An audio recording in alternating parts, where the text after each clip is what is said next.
Então, essa aula aí a gente vai estar falando sobre o coeficiente de restituição. Beleza? Então, a gente vai estar falando sobre esse coeficiente de restituição. O que acontece, né? Quando eu tenho uma colisão inelástica, você sabe que os corpos saem juntos, né? Então, esses corpos eles vão estar saindo juntos nesse tipo de colisão, então eles vão ter a mesma velocidade. Só que quando a colisão é parcialmente ou perfeitamente elástica, eles podem sair com as velocidades finais diferentes. E além disso, ainda temos aí parte dessa energia cinética, ela é perdida, ela é convertida em energia sonora e energia térmica. Dessa forma, a gente pode citar que o coeficiente de restituição ele é uma grandeza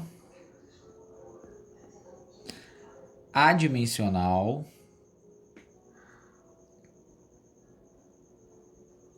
certo? Ele é uma grandeza adimensional que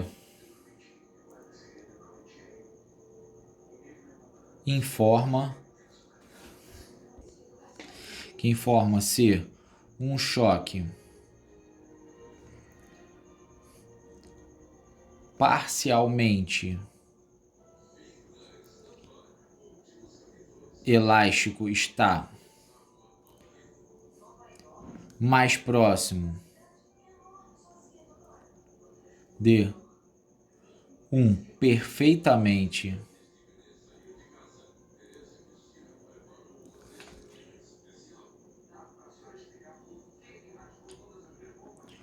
ou inelástico. Beleza? Então é isso aí que define o coeficiente de restituição. Ele está mais próximo de um parcialmente elástico ou de um perfeitamente elástico. Mas vamos falar aqui desses dois choques.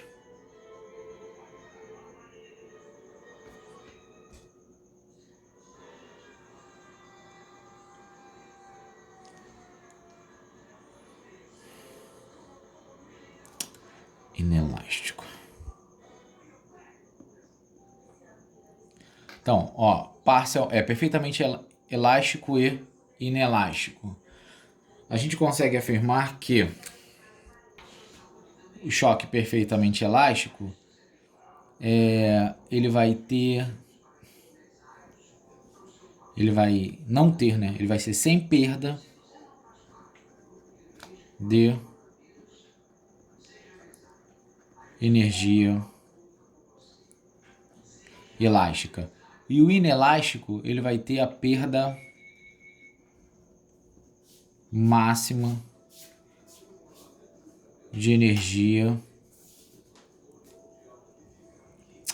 cinética. Ele tem perda máxima de energia cinética, tá? Eu estou falando ali perda de energia associada a movimento. A gente consegue fazendo uma tabelinha para identificar isso. Então, aqui eu vou colocar os tipos e aqui eu coloco o Ezinho, que a gente chama de coeficiente de restituição, tá? Esse Ezinho é coeficiente de restituição. Então, quando a gente fala que o choque ele é perfeitamente elástico, nós temos o choque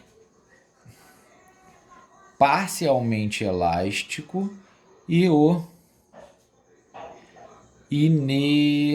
inelástico, tá? Ou perfeitamente inelástico. Vou colocar até de outra cor para destacar. O perfeitamente inelástico, ele tem o coeficiente de restituição igual a 0. O parcialmente elástico, esse coeficiente de restituição está entre 0 e 1. O inelástico, esse aqui é o elástico. O elástico é igual a 1, tá? O inelástico é igual a 0. Elástico e inelástico. Elástico igual a 1, inelástico igual a 0.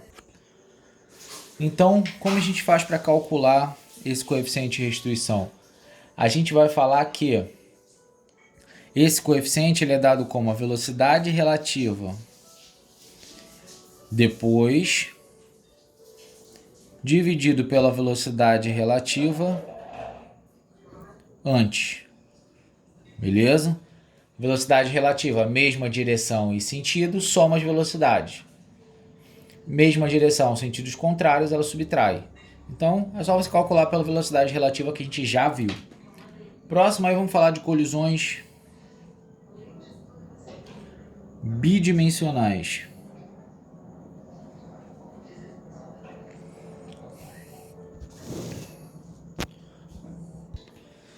Primeira coisa, vamos falar aí sobre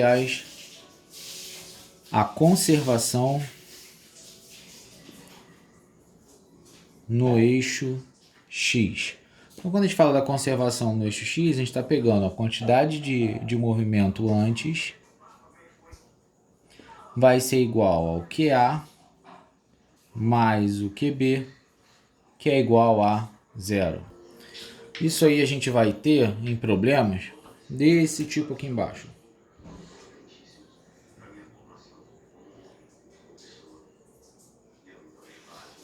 Tem a colisão aí de duas esferas.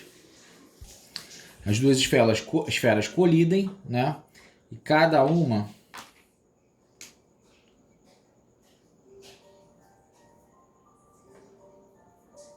vai sair em uma direção, tá certo? Mas se a gente fizer essa projeção desse vetor aqui e somar, né, você vai ter ali a quantidade de movimento antes igual a 0, que seria a soma dessas quantidades de movimento em x. Certo? Se a gente for colocar aqui do lado, ó,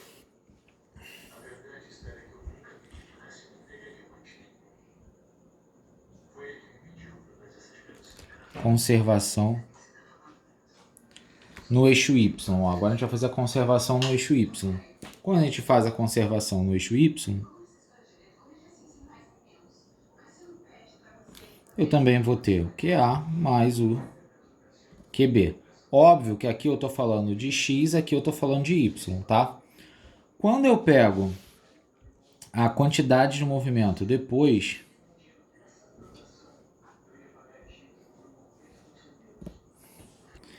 então, ó, esses dois aqui eu vou ter que calcular como? Eu vou chamar de VA' e de VB', que é a velocidade após a colisão e a velocidade após a colisão. Então, tudo está baseado nas duas, só que eu tenho que fazer a decomposição vetorial, que a gente já viu como faz, vocês já sabem, viram no primeiro ano, inclusive. Vai usar uma trigonometria, decompõe os movimentos e vai fazer a soma na vertical, a soma na horizontal. Então, agora, vamos estar fazendo um exemplo aí, vou pegar a primeira questão do exercício conceitual do capítulo, até para falar um pouco sobre a parte de coeficiente de restrição e envolvendo esse tipo de colisão. Então vamos pegar a primeira questão aí. Colocar os dados.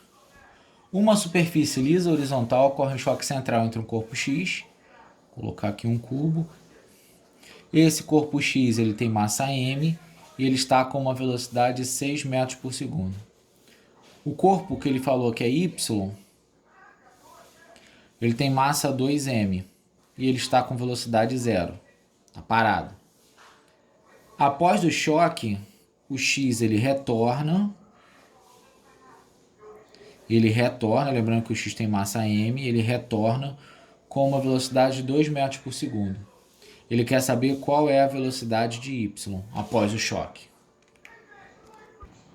Então vamos estar resolvendo, né? A gente sabe que a quantidade de movimento antes e depois é igual. Quantidade de movimento antes, ela vai ser massa vezes velocidade, então vai ficar m vezes 6, mais 0, porque esse cara está parado.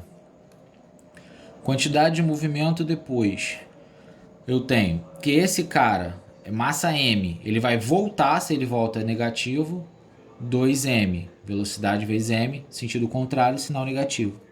Mais a massa dele, 2m, eu vou chamar aqui de uma velocidade V.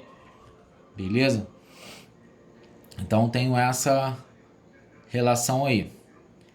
Só que eu sei que essas quantidades de movimento são iguais, então eu vou colocar 6m é igual a menos 2m mais 2m vezes V. Vou jogar para lá, vai dar 8m é igual a 2mv. Jogo 2m para lá dividindo. 2m dividido por 8m dividido por 2m, ó, o m vai embora, isso dá uma velocidade de 4 metros por segundo, tá bom? Semana que vem a gente vai estar corrigindo esses exercícios, vou tirar a aula só para corrigir exercício e trago os exercícios prontos, tá? Aproveitem para tirar dúvidas aí, tá bom? Aquele abraço a todos aí.